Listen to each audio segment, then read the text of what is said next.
ಉಕ್ರೇನ್ನ ಪ್ರಮುಖ ಬಂದರು ನಗರವಾದ ಒಡಿಶಾ ಸಮೀಪ ವಾಣಿಜ್ಯ ಸರಕು ಸಾಗಣೆ ಹಡಗಿನ ಮೇಲೆ ರಷ್ಯಾ ನಡೆಸಿದ ಕ್ಷಿಪಣಿ ದಾಳಿಯಲ್ಲಿ ಕಾಸರಗೋಡು ಮೂಲದ ಯುವಕ ಸೇರಿದಂತೆ 4 ಭಾರತೀಯರು ಸೇರಿ ಒಟ್ಟು 10 ಮಂದಿ ಮೃತಪಟ್ಟಿದ್ದಾರೆ. ಮೃತ ಭಾರತೀಯರಲ್ಲಿ ಕಾಸರಗೋಡು ಜಿಲ್ಲೆಯ ವೆಲ್ಲೇರಿಕುಂದು ಮೂಲದ ಉದ್ಯೋಗಿ ಅಖಿಲ್ ಜೋಯನ್ ಸೇರಿದ್ದಾರೆ. ಅವರು ಜೋಯನ್ ಹಾಗೂ ಸ್ಯಾಲಿ ದಂಪತಿಯ ಪುತ್ರರಾಗಿದ್ದಾರೆ. ಉಳಿದ 3 ಭಾರತೀಯರ ಗುರುತು ಇನ್ನೂ ಬಹಿರಂಗವಾಗಿಲ್ಲ. ಮತ್ತೋರ್ವ ಭಾರತೀಯ ಗಾಯಗೊಂಡಿದ್ದು ಆಸ್ಪತ್ರೆಗೆ ದಾಖಲಿಸಿ ಚಿಕಿತ್ಸೆ ನೀಡಲಾಗುತ್ತಿದೆ. ರಷ್ಯಾ ಉಕ್ರೇನ್ ಯುದ್ಧದ ನಡುವೆಯೇ ನಡೆದ ಈ ದಾಳಿ ಆತಂಕಕ್ಕೆ ಕಾರಣವಾಗಿದೆ. ವಾಣಿಜ್ಯ ಹಡಗಿನ ಮೇಲೆ ನಡೆದ ಕ್ಷಿಪಣಿ ದಾಳಿಯಿಂದ ಭಾರಿ ಪ್ರಮಾಣದ ಪ್ರಾಣಹಾನಿ ಸಂಭವಿಸಿದೆ.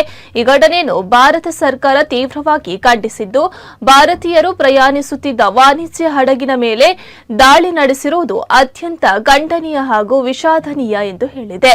ವಾಣಿಜ್ಯ ಹಡಗುಗಳ ಮೇಲೆ ದಾಳಿ ನಡೆಸುವುದು ನಿರಪರಾಧಿ ನಾಗರಿಕ ಸಿಬ್ಬಂದಿಯನ್ನು ಗುರಿಯಾಗಿಸುವುದು ಹಾಗೂ ಅಂತಾರಾಷ್ಟ್ರೀಯ ಸಾಗರ ವ್ಯಾಪಾರದ ಸ್ವಾತಂತ್ರ್ಯಕ್ಕೆ ಅಡ್ಡಿಪಡಿಸುವುದು ಯಾವುದೇ ಕಾರಣಕ್ಕೂ ಸಮರ್ಥನೀಯವಲ್ಲ ಎಂದು ಭಾರತೀಯ ಸ್ಪಷ್ಟಪಡಿಸಿದೆ. ಇಂತಹ ದಾಳಿಗಳನ್ನು ತಕ್ಷಣವೇ ನಿಲ್ಲಿಸಿ ಅಂತಾರಾಷ್ಟ್ರೀಯ ಮಾನವೀಯ ಕಾನೂನು ಹಾಗೂ ಸಮುದ್ರ ಸುರಕ್ಷತಾ ನಿಯಮಗಳನ್ನು ಪಾಲಿಸಬೇಕೆಂದು ಭಾರತ ಸರ್ಕಾರ ಆಗ್ರಹಿಸಿದೆ.